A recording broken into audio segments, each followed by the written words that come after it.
रात के 11:30 बज रहे थे। सुरेखा सिलाई मशीन पर कपड़े सिल रही थी। नींद और थकान की वजह से उसकी आंखें लाल हो रही थी। कमर में भी काफी दर्द हो रहा था। इतने में उसका पति राकेश, जो होटल में वेटर का काम करता है, घर आया। वह भी थकावट के कारण सुस्त नजर आ रहा था। रविवार के दिन होटल में काम जरा ज्यादा होता है। तुम अभी तक मशीन पर बैठी हो, देखो आंखें कितनी लाल हो रखी है। राकेश ने अपनी पत्नी सुरेखा से कहा, अरे एक अच्छा ऑर्डर आया है, कल ही समय पर पूरा करना है, इस कारण थोड़ी देर हो गई। आप हाथ मुंह धो लीजिए। आप खिचड़ी बनाने का कह गए थे ना, तो खाने में खिचड़ी बनाई है, सुरेखा ने कहा। राकेश होटल में वेटर का काम करता है। सुरेखा छोटे मोटे सिलाई के काम करके अपने पति का आर्थिक सहयोग करती है। बेटा राघव अभी कॉलेज के फर्स्ट ईयर में है और बेटी 10वीं क्लास में। राकेश ने गांव में एक गरीब परिवार में जन्म लिया था। गांव में अचानक आई बाढ़ से उसका सब कुछ तबाह हो गया। उसके माता पिता बाढ़ में बह गए, घर बार सब तबाह हो गया। बस राकेश और उसकी छोटी बहन माया रह गए मुसीबतों का सामना करने के लिए। उसके चाचा ने भी गरीबी का हवाला देते हुए उन्हें अपने साथ रखने से मना कर दिया। गांव वालों की मदद से 16 वर्षीय राकेश अपनी बहन को लेकर शहर आ गया। जहां जगह मिलती सो जाती।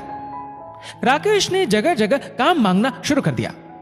जो भी काम मिलता वह करने को तैयार था, क्योंकि उसके ऊपर अपनी बहन की भी जिम्मेदारी थी। कभी छोटी सी चाय की टी स्टॉल पर काम किया तो कभी लोगों की गाड़ियां साफ की। छोटे से ढाबे से गुजरता हुआ आज वह बड़ी 3 स्टार होटल में वेटर का काम करता है। उसकी बहन माया की शादी भी उसी स्तर के लड़के के साथ हो गई। राकेश ने एक अनाथ लड़की सुरेखा संग शादी कर ली। सुबह उठते ही राघव अपने पिता से कहता है, पापा मुझे 200 रुपए चाहिए। लेकिन बेटा अभी 3 दिन पहले ही तो तुमने रुपए लिए थे, सुरेखा बीच में बोली। अब बेटा अच्छे कॉलेज में पढ़ता है, बड़े लोगों के साथ उठना बैठना है, पैसे तो लगते ही है। पिता ने बेटे को पैसे देते हुए कहा, थैंक यू पापा, कहकर राघव कॉलेज के लिए निकल गया। शाम को राघव पैर पटकते पटकते घर के अंदर आता है और धम से पलंग पर बैठ जाता है। उसकी मां कहती है, क्या हुआ बेटा, इतने गुस्से में क्यों हो? आज पापा की वजह से मेरे नए कॉलेज में मेरी कितनी बेइज्जती हो गई। पता नहीं कैसे किसी को पता चल गया कि मेरे पापा एक वेटर है।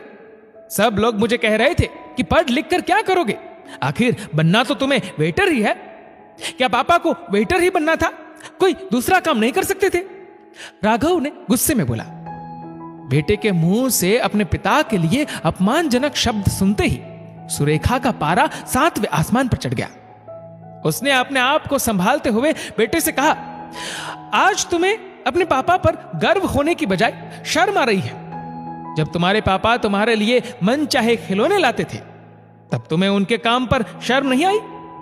जब तुम्हें अच्छे स्कूल में एडमिशन करवाया, अपनी जरूरतों को अनदेखा करते हुए तुम्हारी कोचिंग क्लासेस की भारी भरकम फीस भरी, तब तुम्हें उनके काम पर शर्म नहीं आई? उनके पास आज भी साधारण फोन है, पर तुम्हें स्मार्टफोन दिलाया, तब तुम्हें उनके काम पर शर्म नहीं आई? दिन रात मेहनत करके अपनी सारी इच्छाएं मारते हुए तुम्हारा शहर के अच्छे कॉलेज में एडमिशन करवाया, ताकि तुम्हारा भविष्य उज्जवल हो सके, तब तुम्हें उनके काम पर शर्म नहीं आई? तुम्हारे भविष्य की सफलता के लिए दिन रात जदोजहद में दौड़ते भागते रहते हैं। उनके भीतर हृदय में क्या चल रहा है, कभी समझने की कोशिश की तुमने? रोजगार का तनाव, परिवार के आज की जरूरत और भविष्य की सुरक्षा के लिए कितना कुछ किया है तुम्हारे पापा ने। आज तुम 4 लोगों के बहकावे में आकर अपने पिता की मेहनत पर पानी डाल रहे हो।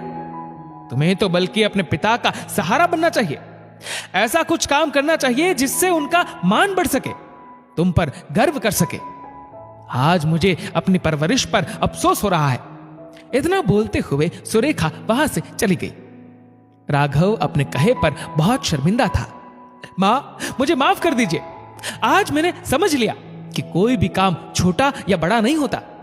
कॉलेज से आने के बाद का कुछ समय मैं बच्चों को ट्यूशन पढ़ाऊंगा, जिससे पापा को कुछ सहयोग कर सकूं।